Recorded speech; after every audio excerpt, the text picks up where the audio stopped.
Olá, meu nome é Sandra Freitas, eu sou terapeuta sistêmica de casais, famílias e indivíduos e eu estou hoje aqui no nosso quarto vídeo, embora com um dia de atraso, para falar sobre o tema casais. Eu escolhi hoje o tema o casamento. O casamento, que é uma instituição que vem sofrendo bastantes transformações, e hoje o casamento é uma opção. A sociedade permite ao indivíduo livremente escolher se vai casar ou não, e nem sempre foi assim.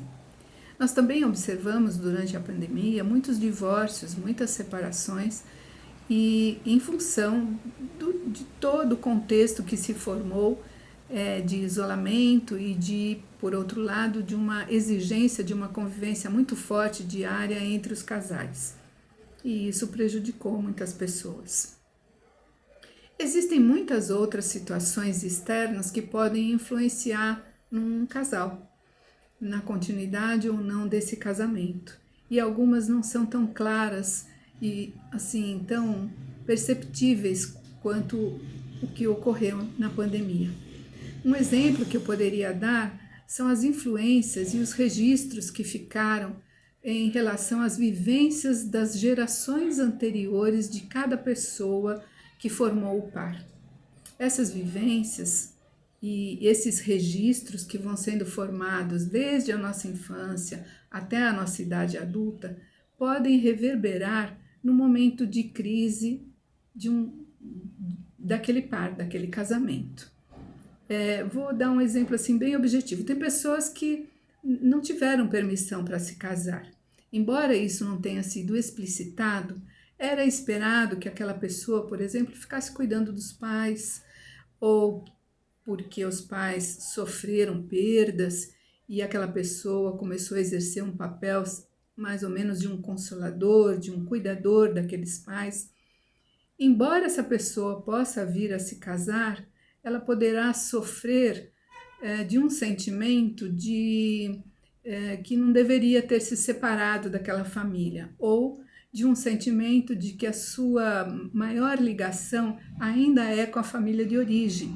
E, portanto, aquele par que se forma fica falho, fica faltando ali uma atenção para aquela família nova que se formou. Às vezes também o escolhido ou a escolhida como par não é aprovado pela família, e isso vai tornar a vida daquele casal bastante dificultada.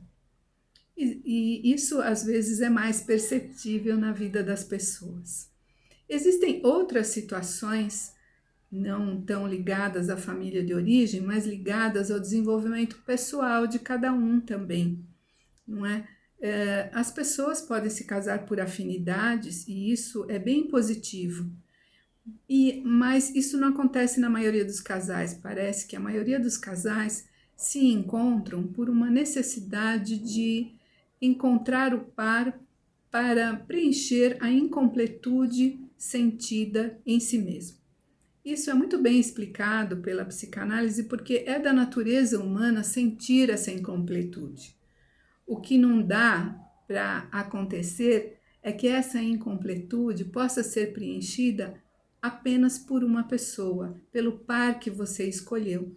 É uma missão impossível.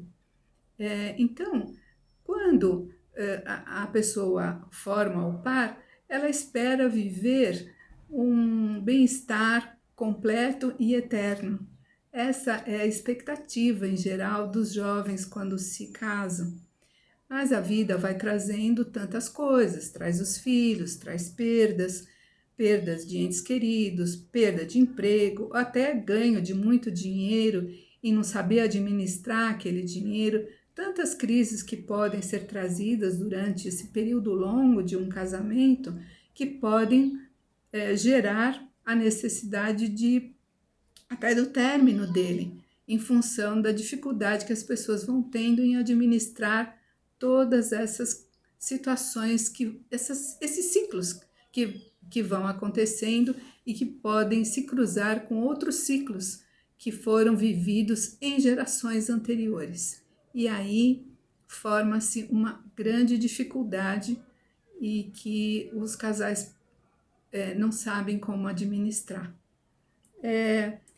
Se a pessoa é mais madura, ela pode entender as diferenças de entendimento dessas crises e de como administrá-las como uma forma positiva. Hoje é você quem administra o problema e encontra a solução, amanhã é seu pai que administra o problema e encontra a solução. E você aceita essa conduta do outro e o outro pode aceitar a tua conduta e assim vocês vão revezando esses papéis, não é?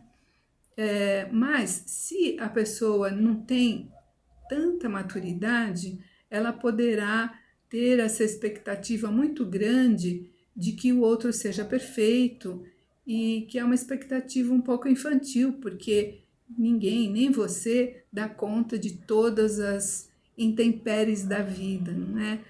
Não se pode esperar que o outro consiga isso. Então, ainda assim, não dá para esperar mesmo que todas as dificuldades, que todos os seus sentimentos de vazio ou de incompletude possam ser preenchidos apenas pelo seu par. Você precisa crescer também individualmente, exercer seu papel cidadão, exercer seu papel de amigo, de filho, de mãe, de pai, de irmão. E tudo isso vai fazendo você crescer e se tornar um ser mais interessante.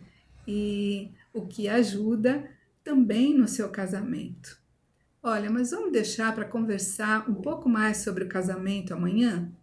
E hoje eu vou deixar vocês com uma música muito bacana do Caetano Veloso que chama-se Os Nossos Quereres. Eu queria querer te amar, amor, construídos num sistema prisão, encontrar a mais justa adequação, tudo métrica e rima e com dor, mas a vida Um abraço para vocês, até amanhã, põe aí a sua opinião, põe aí a sua pergunta. Tchau.